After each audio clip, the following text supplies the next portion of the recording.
Hello दोस्तों, कैसे हैं आप सब। दोस्तों आज के वीडियो हम बात करने वाले हैं कि अगर हम लोग पर्सनल लोन लेते हैं और लोन का रीपेमेंट करने में कुछ दिन देर हो जाता है और कंपनी की तरफ से बार बार नोटिस आता है या रिकवरी एजेंट आता है या पुलिस का धमकी मिलता है, तो हम क्या कर सकते हैं और क्या हम कुछ दिन अगर लेट हो जाएगा, रीपेमेंट करने में लेट हो जाए तो हमारे साथ क्या क्या हो सकता है और हम उससे कैसे बच सकते हैं। इन सब चीज़ों के बारे में फुल डिटेल में इस वीडियो में बात करेंगे। तो पूरा वीडियो आप एंड तक देखिए, थोड़ा सा भी स्किप नहीं करिए और मेरा चैनल सब्सक्राइब कर लीजिएगा और नोटिफिकेशन ऑन कर लीजिएगा कि आपको इसी तरह का एजुकेशनल कंटेंट मिलता रहे। तो दोस्तों प्लीज़ सब्सक्राइब कर दीजिए, मेरा 1K पुण्य वाला है, चैनल मोनेटाइज हो जाएगा। तो प्लीज़ दोस्तों मेरा चैनल सब्सक्राइब कर दीजिएगा। तो चलिए शुरू करते हैं। तो दोस्तों अगर आप पर्सनल लोन लेते हैं, लोन का रीपेमेंट करने में कुछ दिन देरी होता है तो आपको तरह तरह का नोटिस आएगा। Reminder notice, recall notice, demand notice, इस तरह का बहुत टाइप का नोटिस आएगा। तो दोस्तों उसको बिल्कुल इग्नोर मारना, उससे डरने उड़ने की ज़रूरत नहीं है। और अगर आपको कुछ भी कन्फ्यूजन है कि ये नोटिस सही है, झूठ है या गलत है, तो उसको ई कोर्ट एप्लीकेशन पे जाके चेक कर लीजिएगा। अगर आपको यकीन ना हो तो उस पर लिखा रहता है, वही नोटिस पे नंबर लिखा रहता है, उसको देख के आप जो है ना ई कोर्ट एप्लीकेशन पे जाके चेक कर लीजिएगा अगर आपको कुछ भी कन्फ्यूजन हो तो। वैसे उस नोटिस को इग्नोर मारना है, उससे डरने उड़ने का बिल्कुल भी ज़रूरत नहीं है। और रहा रिकवरी एजेंट का बात, तो दोस्तों पर्सनल लोन में होता क्या है कि आपको सिविल स्कोर के बेस पे दिया जाता है। तो आपको से लोन वसूलने के लिए आपको नोटिस भेजा जाता है और या तो रिकवरी एजेंट का धमकी मिलता है और हो सकता है रिकवरी एजेंट भेजा जाए। तो अगर वो किसी भी तरीका रिकवरी एजेंट भेजे तो सबसे पहले आपको डिमांड करना है DRA लाइसेंस का, ID कार्ड का और विजिटिंग लेटर और ऑथराइजेशन लेटर। ये चार चीज़ मांगना है। आप ध्यान से इसको लिख ले अपने कॉपी पे। सबसे पहले ID कार्ड मांगिए, उसके गले में है कि नहीं, फिर DRA लाइसेंस, फिर विजिटिंग लेटर, फिर ऑथराइजेशन लेटर। ये सब चीज़ मांगना है अगर आपके घर कोई भी रिकवरी एजेंट आता है तो।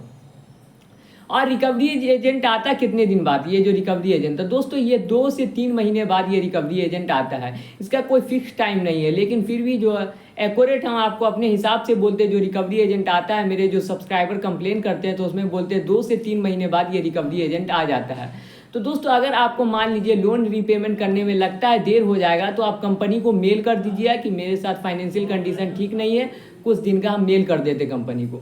इससे ज़्यादा और कुछ नहीं होगा। अगर आपके साथ अगर कोई प्रॉब्लम है, फाइनेंशियल कंडीशन ख़राब है, तो कंपनी को मेल कर देना है और कुछ करने की ज़रूरत नहीं है। और अगर किसी के साथ प्रॉब्लम आ जाएगा, अगर वो 5 से 6 महीना लेट करेगा, तो इसमें कोई भी दिक्कत वाली बात नहीं है। बस अपना जो बात है वो कंपनी तक पहुँचा दीजिएगा। उसके बाद अगर लोन लीजिएगा तो कोई भी दिक्कत नहीं होगा।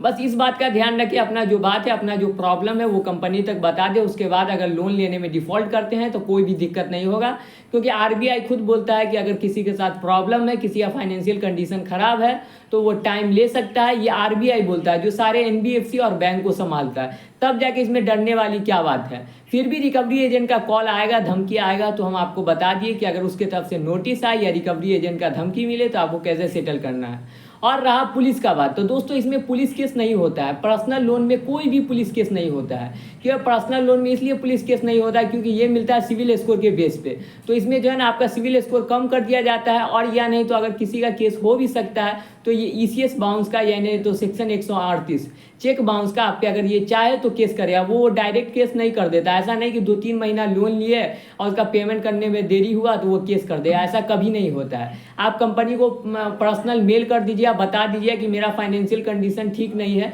तो आप पे कोई भी केस उस नहीं होगा। वो आराम से आप टाइम ले सकते हैं। हाँ, रिकवरी एजेंट की तरफ से परेशान किया जाएगा, आपको धमकी मिलेगा, लेकिन क्या कहते हैं आपको कोई भी दिक्कत होने वाला नहीं है। और रहा पुलिस केस का, तो दोस्तों पुलिस केस होता नहीं है, क्योंकि पुलिस होता है ये लॉ एंड ऑर्डर मेंटेन करने के लिए। वो पर्सनल लोन या किसी भी तरीका का लोन में वो इंटरफेयर नहीं करता। अगर उसको पैसा भी दिया जाए तो ऐसा बात नहीं है कि वो किसी के घर जाएगा, किसी को उठा लेगा, ऐसा कुछ भी नहीं होता है। पुलिस ये इस सब मामले में इंटरफेयर करता ही नहीं है, क्योंकि पुलिस का काम होता है लॉ एंड ऑर्डर मेंटेन करने के लिए। और क्या कहते हैं, मान लीजिए कोई क्रिमिनल ऑफेंस करता है, इस टाइप का काम करता है, तब जाके पुलिस जाता है। और ऐसे कुछ भी होता है उसमें पुलिस का कोई भी लेना देना नहीं है, उसमें पुलिस नहीं जाएगा। अगर क्या कहते हैं लोन का कोई भी प्रॉब्लम होता है, पर्सनल लोन लिए हुआ, मान लीजिए किसी का 2 महीना या 3 महीना डिफ़ॉल्ट हो गया है, अब वो कंपनी को मेल कर दिया, उसके बाद किसी के घर पुलिस पहुँच जाए, ऐसा कभी हो ही नहीं सकता। ये मैं 100% गारंटी के साथ बोल रहा हूँ। 100% गारंटी के साथ लिख लीजिए कि आपके घर पुलिस नहीं आएगा। अगर आप कंपनी को मेल कर चुके हैं, सब कुछ बता चुके हैं और उसके बाद अगर आपका लोन डिफ़ॉल्ट हो रहा है तो इसमें कोई दिक्कत वाली बात नहीं है। आप अगर कोई भी पुलिस नहीं आएगा, कोई भी केस नहीं होगा, ये 100% मैं गारंटी के साथ बोल रहा हूँ। तो आप कंपनी को मेल कर दीजिए अगर आपके साथ प्रॉब्लम है तो, और अगर आप टाइम लेना चाहते हो टाइम ले सकते हैं। और कंपनी का इसी तरह रहता है कि सबसे पहला महीना में वो क्या करता है, अगर आप लोन रीपेमेंट करने में देरी हुआ तो आपको नोटिस भेजिएगा, कॉल करेगा। फिर 2 से 3 महीना हो जाएगा तो आपको बार बार धमकी मिलेगा कि लोन का रीपेमेंट करिए, नहीं तो आपका अकाउंट एनपीए में डाल देंगे। उसके बाद आपको फिर से उसी तरह परेशान किया जाएगा, नोटिस भेजा जाएगा, रिकवरी एजेंट भेजा जाता है। और जब जो 8 से 9 महीना हो जाता है तब जाके आपके पास सेटलमेंट का ऑफर आता है। तो उसके लिए भी आपको 3-4 महीना तक बोला जाता है कि लोन सेटलमेंट कर लीजिए, लोन सेटलमेंट कर लीजिए। और अगर उसके बाद भी कोई आदमी लोन सेटलमेंट नहीं करता है तो उसका लोन राइट ऑफ कर दिया जाता है, या उसको लोन विलफुल डिफॉल्टर घोषित कर दिया जाता है और उसके सिविल में लिखा के आ जाता है। और ऐसा बात नहीं कि उसका लोन राइट ऑफ कर दिया गया तो उसके बाद नहीं परेशान किया जाएगा, उसका हो सकता है तो आगे चल के भी जांच हो सकता है और आगे चल के भी रिकवरी एजेंट उसके घर भेजा जा सकता है। तो इसी वजह से लोन नहीं देने पे क्या हो सकता है, क्या नहीं हो सकता, ये सब कुछ हम बता दिया। और सेटलमेंट कब होता है, जब जो 7 से 8 महीना तक हो जाता है, 8 से 9 महीना जब कंपनी बहुत ज़्यादा किसी तंग आ जाता है तब जाके सेटलमेंट करता है। तो दोस्तों ये सब बातें आपको समझ में आ गई तो मेरा चैनल सब्सक्राइब कर लीजिए और नोटिफिकेशन ऑन कर लीजिए कि आपको इसी तरह का एजुकेशनल कंटेंट मिलता रहे। तो बाय दोस्तों।